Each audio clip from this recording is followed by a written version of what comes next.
A black female cashier answered a phone call in German during work hours, right in front of the company chairman, and then he asked to see her privately. Monica Harris worked at the Kroger supermarket on Peachtree Road in Atlanta. At 32, she had been with the store for nearly 8 years. Monica rarely took breaks, never missed a shift, and always kept her register spotless and organized. Most regular customers adored her warm smile, though very few truly knew anything about the woman behind the checkout counter. What they didn't know was that Monica Harris held a bachelor's degree in comparative linguistics from the University of Michigan and was fluent in 5 languages. Among them, German was her favorite. Monica once dreamed of becoming a translator for the United Nations, or perhaps a teacher somewhere in Europe. But life has its own way of steering dreams off course. The year she graduated, her mother fell ill, and, with no siblings and no father around, Monica returned home to take on the responsibility. 1 year turned into 8.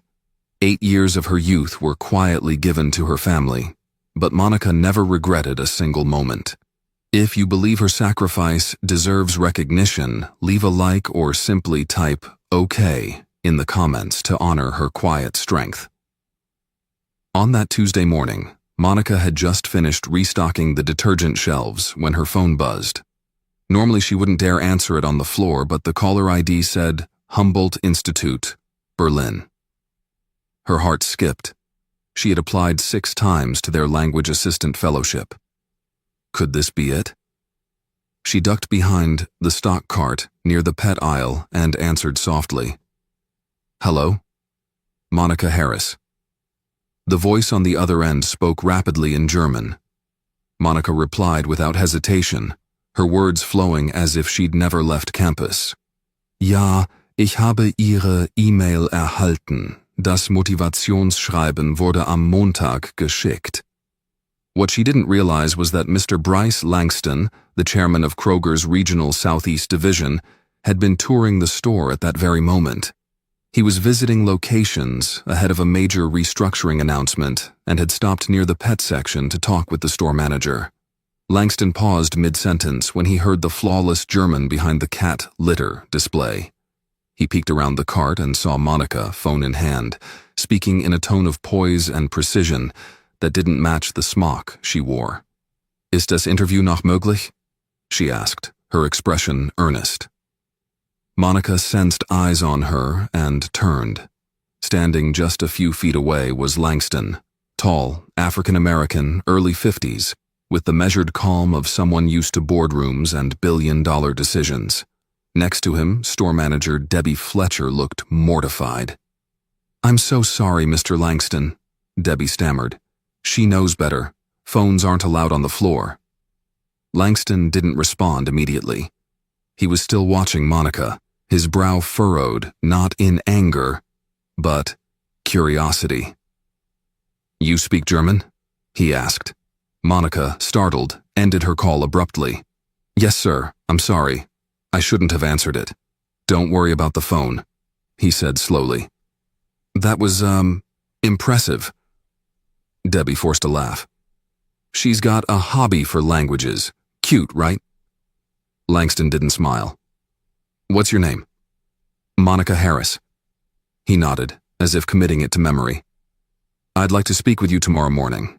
9 a.m. Come to the regional office on 10th Street. Debbie blinked. "Mr. Langston?" "That'll be all, Debbie." He turned to leave. Monica stood frozen. The regional office? That night Monica couldn't sleep. Her hand shook as she typed Kroger Southeast Chairman Bryce Langston into Google. Up popped dozens of articles, Forbes, Black Enterprise, even a TED Talk. The man was a business icon, known for rebuilding Kroger's failing branches with a focus on ethics and diversity. But why would he want to talk to her?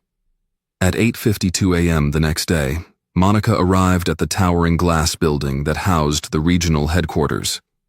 She felt small walking through the marble lobby, past people in tailored suits and designer shoes. The receptionist looked her up and down but led her to the top floor. Langston's office was sleek and minimal, decorated with framed family photos and vintage jazz records. He greeted her warmly and motioned for her to sit. "Ms. Harris, I appreciate you coming. I wanted to ask you something directly. How is it that a woman with your linguistic skill set is bagging groceries?" Monica blinked. I had to take care of my mother. She passed last year." Langston's face softened. "I'm sorry." "Thank you." He leaned forward. "Tell me honestly, have you applied for other roles? Management, training, corporate?" Monica hesitated. "I tried. 5 times. I submitted my resume, went through interviews. I never heard back." "To which departments?" "Human resources, customer engagement. I even sent one to corporate translation for internal documents." He nodded slowly. "And who handled your applications?" She shrugged. "I don't know. I just got generic rejections, or no reply at all." Langston reached for a folder on his desk. "I asked our talent development office to pull your employee file after yesterday. You graduated summa cum laude from Michigan, published twice in Language Today, certified in German and French instruction. You've been working our floor for 8 years. Monica looked down, her cheeks warm with shame. "It just never seemed like the right time to leave. And when I tried to move up, it always felt like the doors were closed before I even knocked." Langston's jaw tightened. "Unfortunately, you're not alone. We've been auditing internal promotions after noticing a troubling trend. Too many high-potential employees, especially black women, are being overlooked." Monica's eyes widened. "You're investigating it?" He nodded, quietly, but thoroughly. She exhaled. "That's good, because sometimes it feels like we're invisible." Langston gave a small, tired smile. "That's what people said about me once." He pushed the folder toward her. "How would you like to join our multicultural communications division as a regional language liaison? We're launching an initiative for bilingual customer service. I need someone who can help design the program. It's part-time for now, $4,000 a month." Monica stared. "That's more than I make in 5. Start with a 6-month contract. Let's see where it goes. And Monica," he added, standing, "you won't be invisible anymore." She nodded, tears pricking her eyes. "Thank you. I won't let you down." The next morning, Monica stepped into the Kroger regional headquarters once again, but this time not as a guest. Her new badge granted her access to the 14th floor where the Multicultural Communications Division was based. The office was smaller than she imagined, tucked between marketing and customer analytics. But, to her, it felt like a world apart from the fluorescent-lit aisles of Peachtree Road. Her title, Regional Language Liaison, was printed neatly under her name on the desk plate waiting for her. She ran her fingers across it, still in disbelief that this was real. Her first task was to review the existing bilingual materials used across the southeast branches. It was worse than she expected. The Spanish signs were full of errors, some humorous, others outright offensive. A promotion meant to read "fresh savings every day" had been translated into something closer to "saved freshness daily." And the Mandarin posters were even worse, appearing to have been run through an online translator without any human oversight. It was sloppy, careless, and, if she were honest, disrespectful to the communities they claimed to serve. She spent the next 4 hours taking notes, cataloging corrections, and preparing a report. Around noon, a tall woman with curly gray hair entered the office and introduced herself as Dana Holloway, Director of Multicultural Communications. Dana was direct but kind, and after glancing over Monica's notes, her eyebrows shot up. "You did all this today?" Monica nodded. Dana whistled. I've had contractors charge thousands for half this quality. Where did you learn Mandarin again? Undergrad minor, Monica replied. I took an immersion program in Hangzhou for 3 months during school. Dana shook her head, smiling. Remind me why we've had you pushing shopping carts. Monica just shrugged. I stopped asking that question years ago. Dana invited her to the weekly strategy meeting later that afternoon. The conference room was filled with department heads, branding, HR, store operations, PR. All eyes turned when Langston entered. Before we begin, he said, gesturing toward Monica, this is Monica Harris. She's joining us as regional liaison. You may have seen her on the Peachtree floor, but if you're surprised to see her here, that's exactly why she's here.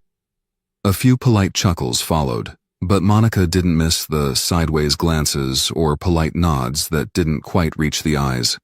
She'd seen those expressions before, back in college, in interviews, in meetings where her suggestions were nodded at, but never written down. Dana nudged her. Don't let them rattle you. You belong in this room, more than half of them. When it came time for Monica to speak, she stood slowly, took a breath, and presented her findings. Her voice didn't shake, even though her hands did under the table. She explained how the errors in language weren't just bad translations. They sent a message.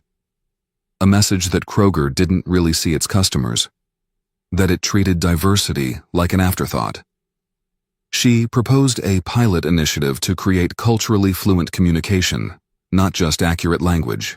Language isn't only about words, she said. It's about respect, precision, trust. When she finished, the room was quiet, not stunned. Listening, Langston nodded. Make it happen. Over the next 2 weeks, Monica poured everything she had into the pilot. She visited 5 stores across Atlanta, interviewing bilingual staff who had never been asked for input before. She learned about the challenges they faced, not just from customers, but from their own managers who often dismissed their skills as irrelevant.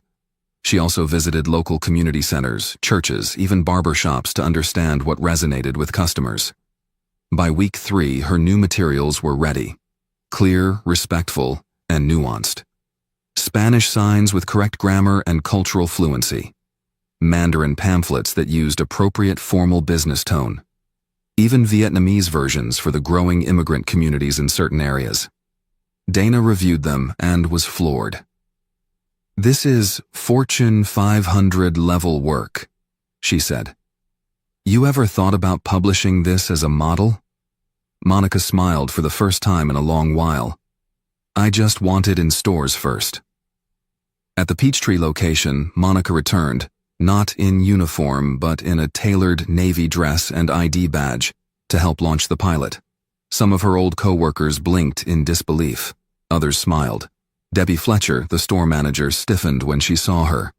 Ms. Harris, she said, as if tasting the name for the first time. I hear you're running things now. Monica kept her tone even. Just trying to help fix some of what's been broken. Debbie smiled thinly. Well, I hope it works. Monica nodded and moved on. During the installation of new signage and digital screens, a Latino family stood near the dairy aisle, reading one of the displays. The father looked at Monica and gave her a thumbs up. Finalmente correcto, he said. Finally, it's right. It hit her harder than she expected. This wasn't about proving herself anymore. It was about doing something that mattered. That weekend, her work made headlines in the Atlanta Journal-Constitution. The article called her the hidden talent of Kroger, and it circulated on LinkedIn.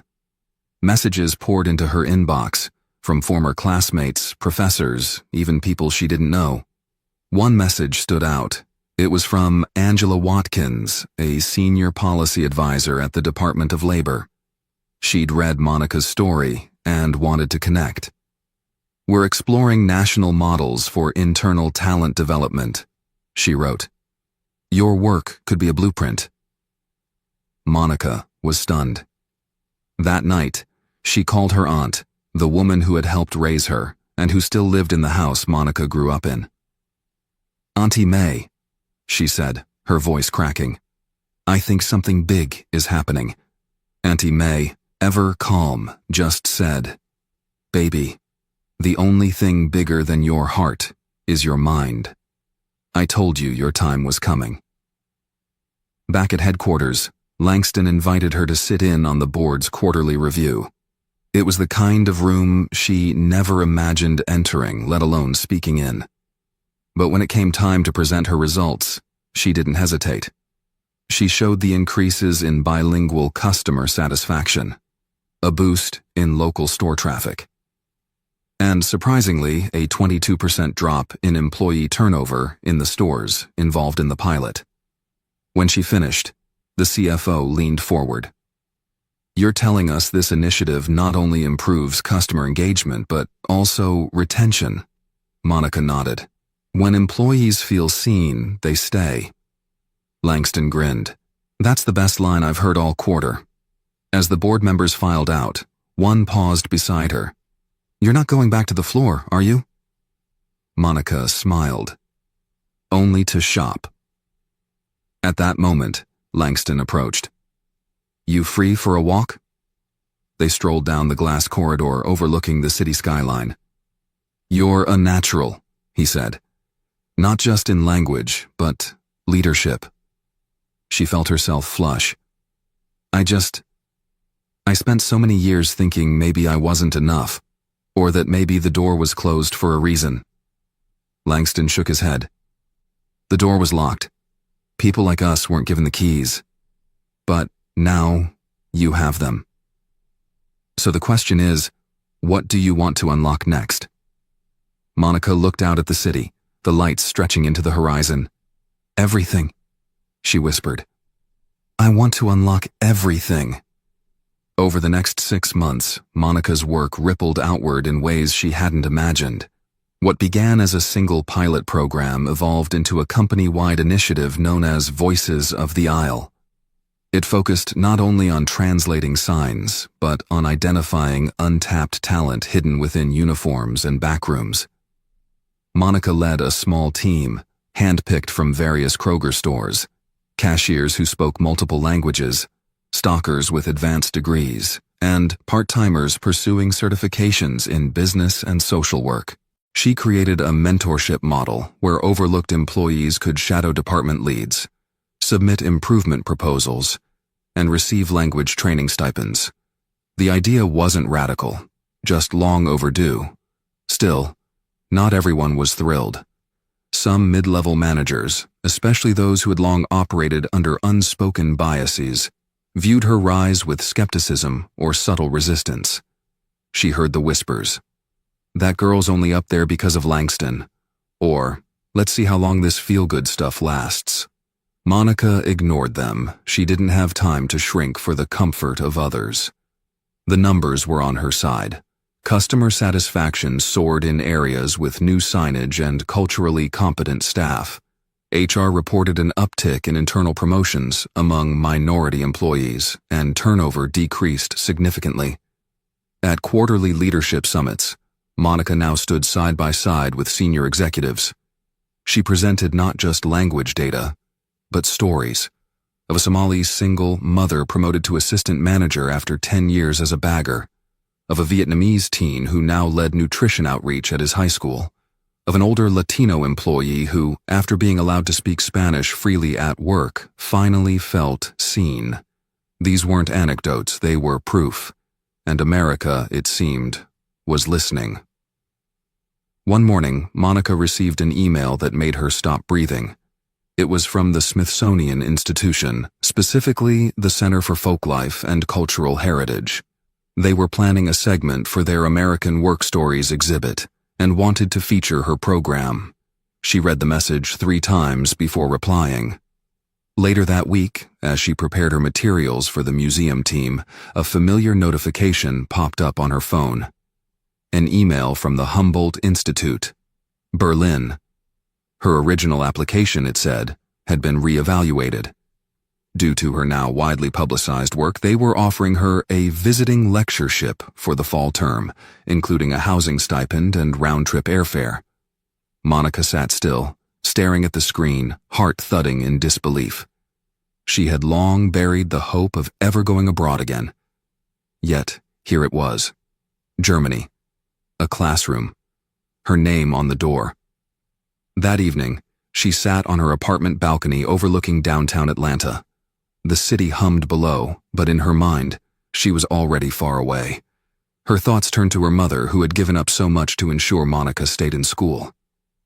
"You were right, Mama," she whispered. "They see me now." The next day, she met with Langston. "I need to tell you something," she said. "I've been offered a teaching post in Berlin. It's temporary, 3 months, but—" He smiled before she could finish. "Take it. You've earned it. Besides," he added, "this place will be better with more people like you in those classrooms. Teach them what you've taught us." Before she left, Monica ensured the continuation of Voices of the Isle by institutionalizing it into Kroger's onboarding and leadership pipeline.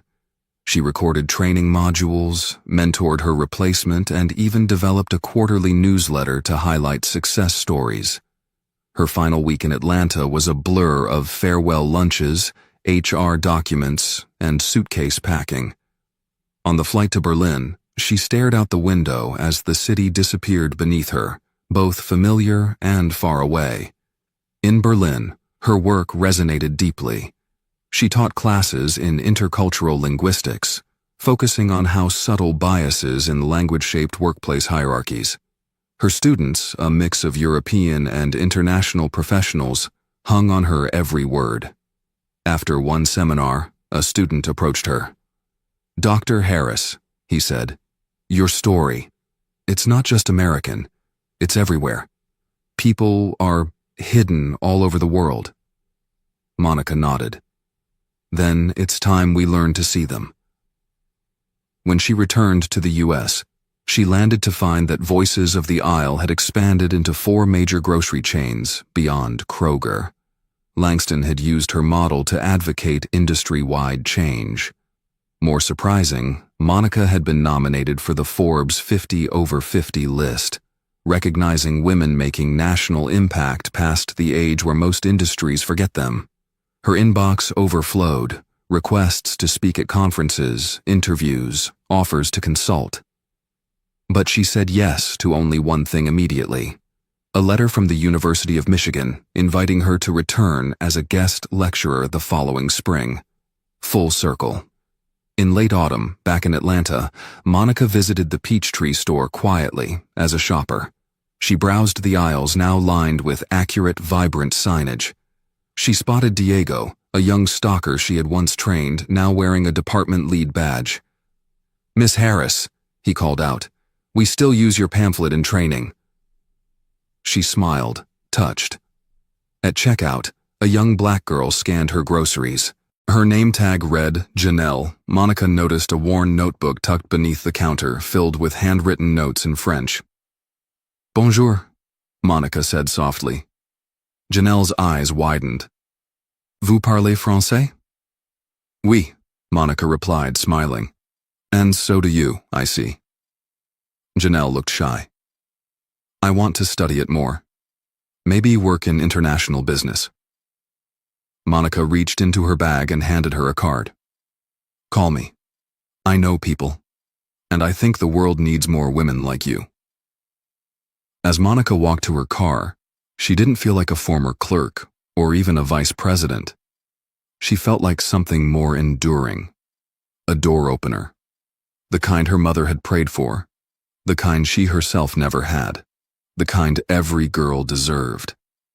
That evening, she posted a photo on her social media of Janelle's shy smile, captioned with her mother's old saying, "No matter how invisible they make you feel, your worth is never up for debate." The post went viral. Comments flooded in. Stories of overlooked talent, of dreams deferred but not dead, of hope reignited. One user wrote, This story made me cry. Where can I share mine? Another said, I just realized I've been invisible at work for 10 years. That ends now. Monica read each one, heart full, eyes blurred. Not because of the attention, but because the story was never just hers. It belonged to every hidden worker, every silenced voice, every brilliant mind told to wait its turn. And from that day forward, they wouldn't have to wait alone. Because Monica had answered a call, in German, in the middle of a grocery aisle, and turned it into a revolution. One shelf, one voice, one life at a time. White cop confronts black prosecutor, accuses her of stealing her own car. It was the kind of spring evening that made Savannah, Georgia, feel like something from an old photograph. Oak trees heavy with moss, golden sunlight slanting low over the roofs of historic homes, and the air thick with jasmine. Assistant District Attorney Naomi Carter was headed home, exhausted but composed, her Lexus ES humming quietly as it turned off Whitaker Street into Chatham Crescent. She had just left the courthouse, her blazer still on, heels swapped for comfortable flats, a stack of case files in the passenger seat. She was replaying the final moments of a contentious bail hearing in her mind when blue lights flashed behind her. A chill prickled her neck. She hadn't been speeding, she hadn't run a stop sign. She pulled over calmly, activating her hazard lights, and took a slow breath. These moments had happened before. Too many times. She lowered her window halfway. The side mirror reflected a white male officer stepping from the cruiser. His name tag read, Doyle, G. He looked mid-30s, clean-cut, his movements brisk with the energy of someone who had made a decision before even getting out of the car. License and registration, he barked. Naomi already had them ready. Good evening, officer. I'm Assistant District Attorney Naomi Carter. I'm heading home from court. My ID and registration are here. Garrett Doyle took the documents, barely glancing at them. His eyes stayed locked on her face. This your vehicle? It is, she replied calmly. It's registered in my name, as you'll see. He stepped back slightly, holding her ID. This car matches the description of a stolen vehicle. I'm going to have to verify that. She nodded. Please do. My name should match the registration. The VIN is clear. He stared for another moment, then walked back to his cruiser. Naomi remained still, both hands on the steering wheel. She'd prosecuted assault cases, reviewed police body cam footage dozens of times. She knew how quickly things could go sideways. From his cruiser, Garrett called in the VIN and plate. Dispatch replied quickly. No alerts, no reports, all clear. The car was clean, registered to Naomi Carter. But he didn't return the documents. Instead, he stepped out again and walked back with a more rigid gait. Step out of the car, ma'am, Naomi's brow furrowed. May I ask why? I'm ordering you to step out. Don't make this difficult. I'm complying, officer. I've done nothing wrong. You've confirmed the car is mine. He didn't wait. Step out. Now. Naomi slowly unbuckled her seatbelt and opened the door. She stepped out with her palms visible, stance steady. I'm stepping out as instructed, but I respectfully ask, am I being detained? You're interfering with an investigation, he snapped. You're showing resistance. I've complied fully, she replied, voice even. You're escalating something that has no basis. That was when he moved. He grabbed her wrist and twisted it behind her back with unnecessary force. Naomi gasped, her face tightening in pain. Officer, put your hands behind your back, he barked. I am not resisting, she said clearly, projecting her voice toward the sidewalk, where a couple had stopped walking their dog. I am Ada Naomi Carter, and I am not resisting arrest. Garrett cuffed her, metal biting into her skin. Her files spilled from the open car door onto the pavement. He pushed her down against the hood, one hand pressing between her shoulders. Her forehead touched the warm metal. She closed her eyes and forced her breath steady. You are under arrest for obstructing a police investigation and resisting instructions, he said aloud. That's false, she said through gritted teeth. You confirmed my ID, my vehicle. You have no probable cause. He didn't answer. His jaw was tight, his movements abrupt. Across the street, someone had started filming, a teenage girl with box braids and an iPhone standing next to a bike rack. Hey, she shouted. She said who she is. You didn't even tell her why you pulled her over. Garrett turned slightly, eyes scanning the growing scene. A man in a delivery uniform had stopped beside his scooter, watching wide-eyed. A woman in nurse scrubs walked up, voice loud. She's the ADA. What the hell are you doing? But Garrett acted like he didn't hear. He pulled Naomi upright by her elbow, ignoring the sound of her blazer tearing slightly under the pressure. Turn off the engine, he told her, as if she could with her hands cuffed. I complied, Naomi repeated, her voice now laced with fury beneath her control. This is a violation of my rights. You've gone too far. Keep talking, he said. That was when the second unit arrived. Officer Lisa Ortega stepped out, visibly tense as she took in the scene. She saw Naomi in cuffs, saw the spilled documents, the bystanders shouting. Garrett, she said sharply, pulling him aside. What the hell is going on? Stolen vehicle suspicion. She was being combative. She's the ADA. I recognize her. Did dispatch confirm the vehicle? They said it was clean. Lisa's jaw tightened. Then why the hell is she cuffed? She was argumentative. No, she was terrified. And rightfully so. Lisa stepped past him toward Naomi, who stood straight despite the cuffs. Ms. Carter, Lisa said, gentler, I'm going to get you out of those cuffs. I'm sorry. I'm going to fix this. Naomi's lips were tight. You're already too late. Lisa uncuffed her slowly, careful not to touch her more than necessary. Naomi's wrists were red, her expression unreadable. You okay? Lisa asked. Naomi didn't answer. She turned to Garrett instead. You will be hearing from me, from my office, from Internal Affairs, from the Bar Association. You just laid hands on a public servant without cause and in front of witnesses. She didn't raise her voice, but the way she said it carried the weight of something official, something final. Garrett looked at her, not with fear, but with a kind of stunned emptiness, like a man who just realized the rope he'd pulled was wrapped around his own feet. Naomi picked up her files from the ground, her fingers shaking slightly despite her composure. She gathered the papers, ignoring Lisa's offer to help, and climbed back into her car. She sat for a long moment, staring straight ahead. Then she rolled down the window and said, Get your department ready. This isn't over. And it wasn't. Not by a long shot. Naomi Carter didn't sleep that night. She spent hours replaying the moment Officer Doyle yanked her wrist, forced her onto her own hood, and snapped the cuffs on without warning. She didn't cry, didn't panic. She wrote. Every detail, every word exchanged, every witness she remembered seeing.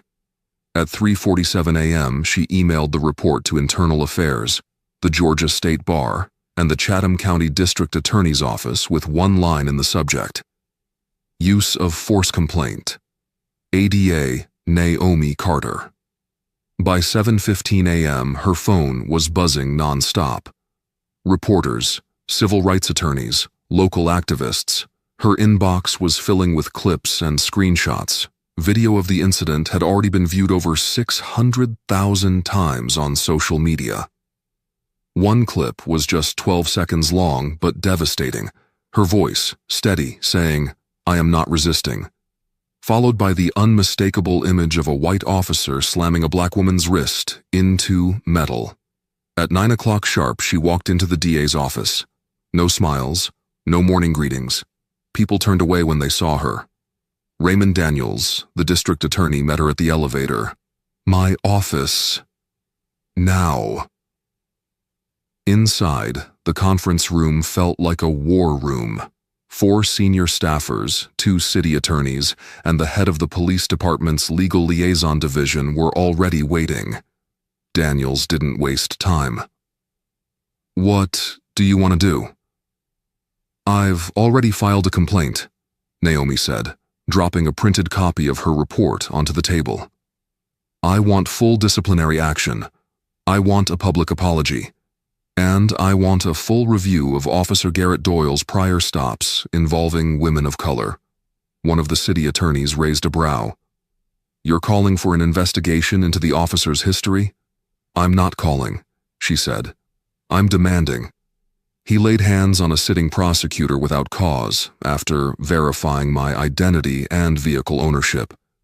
If I'd been a public defender or, God forbid, unemployed, I'd still be in jail. "We're receiving pressure from the mayor's office," another added. "They're worried this is going to explode." "It already has," Naomi replied. "Containment isn't the goal. Accountability is." Daniels leaned back. "You'll have our support, but be ready. The union's going to circle the wagons. They're claiming the officer feared for his safety." "Then he shouldn't be wearing a badge," Naomi snapped. Later that afternoon, Savannah Police Department issued a vague statement. "We are aware of the incident involving ADA Naomi Carter. We are reviewing the facts and taking the matter seriously." It said nothing. Naomi knew it was damage control, no admission, no apology. At 4 p.m., she received a call from Internal Affairs. "Ms. Carter, we've begun a preliminary investigation. We'd like you to appear for a formal interview within 48 hours. "I'll be there tomorrow at 10, she replied. "Are you willing to testify publicly if the case proceeds to disciplinary hearing?" "Yes. And if it doesn't, I'll take it to federal court." That night, a protest began forming downtown just outside City Hall. Not massive, maybe 150 people, but growing. Chants echoed under the brick arches. "Hands off our voices." "Justice wears heels and drives a Lexus." Naomi watched it on livestream while reviewing cases for the next day. She couldn't skip court. Not now. Not when the system might use her absence as a reason to question her professionalism. At 6:42 p.m., she received a second call from Officer Doyle's precinct supervisor.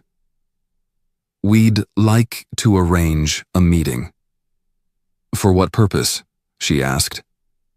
"To discuss what resolution looks like for you. Off the record." "No," she said. "There is no off the record when you put me in cuffs for driving my own damn car." The next morning, Naomi entered the municipal building, documents in hand. Internal Affairs occupied the second floor, a converted post office space that still smelled faintly of dust and bureaucracy. She was escorted into a small room with cameras on each corner, a digital recorder blinking red. The lead investigator, a black woman in her 50s named Janice Powell, offered a formal greeting. "Ms. Carter, this interview will be recorded. Are you here voluntarily?" "Yes." "Can you confirm that you were stopped on March 18th by Officer Garrett Doyle of Savannah PD?" "Yes." "Can you describe the incident?" Naomi recited it with the precision of a courtroom brief, where he pulled her over, his tone, his questions, how he disregarded dispatch's confirmation that the vehicle was hers, how he ordered her out, how she complied, how he grabbed her, twisted her arm, slammed her against the hood, cuffed her, and accused her of resisting arrest when she never raised her voice or moved without permission. "Did he read you your rights?" "No." "Did he inform you of any specific charge?" "He said I was obstructing. I was not." "Did he cite any code violation for the initial stop?" "No." Janice nodded and leaned back. "Have you retained legal counsel?" "Not yet. I'm hoping the department does what's right before it comes to that." At the end of the interview, Janice turned off the recorder. "Off the record, Ms. Carter. I've been doing this job a long time. That footage is damning. We're going to recommend suspension, at minimum." Naomi nodded. And what happens if they bury it? Then you go louder. That evening, the union issued a statement defending Officer Doyle's actions under pressure and claiming procedural safety concerns due to unverified information at the time of the stop. Naomi went straight to WJCL-TV, the local news affiliate, and gave a short interview outside the courthouse steps. "This wasn't a misunderstanding," she said clearly. "This was profiling. This was power without accountability. And I won't let it pass quietly." The clip aired that night. The mayor issued a follow-up statement acknowledging the seriousness of the incident. More politicians chimed in, some cautiously supportive, others evasive. But the tide was shifting. The final blow came 2 days later.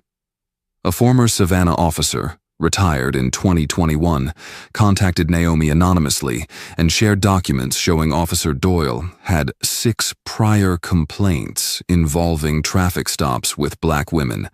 None had resulted in discipline. Naomi sent the file directly to Internal Affairs. 10 minutes later, her phone rang. Janice again. "You've just changed everything," she said. "We're fast-tracking the hearing. Get ready." Naomi looked at her calendar, closed her eyes, and exhaled. For the first time since it happened, her hands didn't shake. The hearing was scheduled for the following Thursday at the Savannah Municipal Review Board, held in a long, low-lit meeting hall inside city offices near River Street. Naomi arrived precisely at 9 a.m., dressed in a dark gray suit, her hair pulled back in a simple bun. She carried no entourage, no press, no legal team. Just a folder containing her original report, the union's public defense, and the internal documents confirming Officer Doyle's previous complaints. Inside, the room was already buzzing. The review board, composed of 5 members, 3 civilians, 1 retired judge, and 1 former police captain, sat behind a long table at the front. Garrett Doyle was seated on the opposite end with 2 police union lawyers flanking him. He didn't look angry. He looked cornered. Naomi took her seat, nodding politely to the board members. No one clapped. No cameras were allowed inside, but the hallway beyond was filled with reporters and community members hoping for answers. The chair of the board, a woman named Lorraine Metz with 30 years in public service, opened the proceedings with a calm but firm tone. "This review concerns a stop conducted by Officer Garrett Doyle, involving Assistant District Attorney Naomi Carter. The board will review conduct, justification, use of force, and adherence to department policy." No one needed the reminder. The incident had already outgrown this room. Naomi was the first to speak. She stood and addressed the board with quiet resolve. "On the evening in question, I was driving home from work, alone in a vehicle registered in my name. I was stopped without cause. My identification and vehicle information were verified by dispatch. Despite this, I was ordered out of my car, restrained, cuffed, and accused of obstructing a process that had already concluded. I never raised my voice. I never resisted. What happened wasn't a mistake. It was a choice." She handed the board copies of her report and sat down. Then the footage played. 4 angles, dash cam, body cam from Doyle, and bystander footage from across the street. The room fell silent as Doyle's voice was heard telling Naomi to step out of the car, her calm response, his hand moving toward her wrist, her repeating that she was not resisting, the audible click of cuffs, the sound of onlookers calling out. When the video ended, no one spoke for several seconds. Then Doyle's attorney stood. Officer Doyle was responding to a possible match on a stolen vehicle. His concern was public safety. Given the tense climate surrounding law enforcement, he exercised caution. One of the board members, a retired judge named Alan Wexler, interrupted. "Caution doesn't include force against someone whose credentials and identity were confirmed." Doyle's attorney shifted in his seat. There was confusion, A procedural miscommunication. Then why did the officer fail to mention the dispatch clearance in his initial report? Wexler pressed. Why did he label the interaction as non-compliant when the footage shows nothing of the sort? The lawyer didn't answer.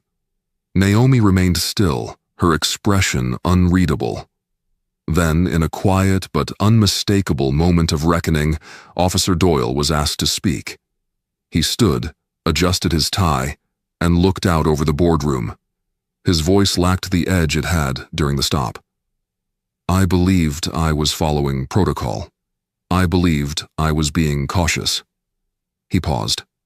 But I watched the video. I read her statement. I heard the public. I see now I went too far. I didn't listen when I should have, and I didn't see her. Not as an ADA, not as a citizen, not even as a human being with a name. For that I was wrong. A few heads in the room lifted slightly at his admission, but Naomi didn't blink. She had heard too many courtroom apologies to be moved by delay. Metz, the board chair, nodded once and called for a recess. When they returned 30 minutes later, the verdict came swiftly. Officer Doyle acted outside departmental guidelines. His actions constituted excessive force, failure to de-escalate, and improper documentation. The board recommends immediate suspension without pay for 90 days, mandatory retraining in bias and de-escalation, and a final warning: any further violation results in termination. The ruling didn't please everyone. Some in the hallway wanted termination. Others felt it was too harsh. But Naomi didn't react. She stood, thanked the board, and exited through a back door to avoid the cameras. She didn't speak to the press. Not yet. The following week, a letter arrived at her office. No return address. Inside was a single sentence scrawled on lined paper. Because of you, my daughter wants to be a prosecutor. Naomi folded the letter and placed it in the drawer of her desk. Later that day, she addressed her colleagues during a mandatory departmental meeting. She stood at the front of the room and let the silence settle before speaking. I wasn't just stopped that night. I was judged. By appearance, by assumption, and by the comfort of someone else's power. That kind of judgment happens to people every day, in ways we don't always see. What we do in here must be better than what happened out there. A quiet applause followed. Not loud, but lasting. Several days later, Doyle's retraining began. Naomi didn't follow the program, but she received a message from an officer in training who was in the same class. We're being shown your footage, it read. They're calling it a case study in accountability. You didn't break. Thank you. And yet, Naomi knew this wasn't the end. The video had sparked debate in town halls, college classrooms, and kitchen tables. Conversations about race, power, policing, and perception were louder than ever. But she hadn't sought fame. She hadn't wanted a viral moment.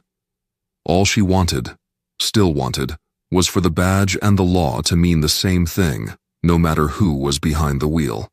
On a rainy morning 2 weeks later, Naomi parked outside a high school where she'd been invited to speak for Career Day. A black student raised his hand during the Q&A and asked, "Do you think things will ever really change?"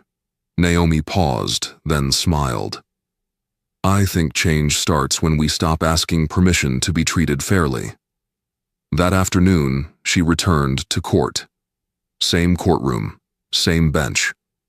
But nothing was exactly the same, because now, every time she looked into the eyes of someone wrongfully accused or saw hesitation in the face of someone afraid to speak, she remembered what it felt like to stand silent with her hands behind her back.